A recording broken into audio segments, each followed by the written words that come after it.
ലങ്കയിലെ അശോകവനത്തിലെ സ്വകര്യങ്ങളിലോ സുഖങ്ങളിലോ സീതയുടെ മനസ്സ് മാറില്ലെന്ന് മനസ്സിലാക്കിയ രാവണൻ അവളെ ഭീകരരായ രാക്ഷസന്മാരുടെ കാവലിൽ നിർത്തി.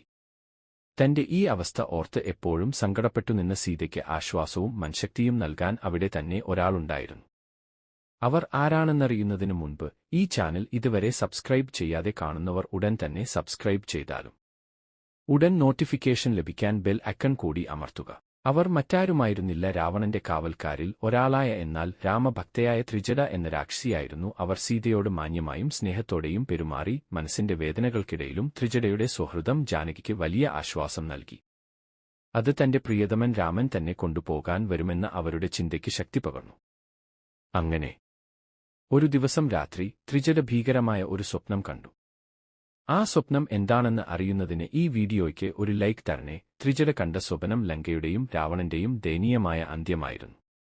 ത്രിജട ഉടൻ തന്നെ സീതയോട് ആ സ്വപ്നം വെളിപ്പെടുത്തി.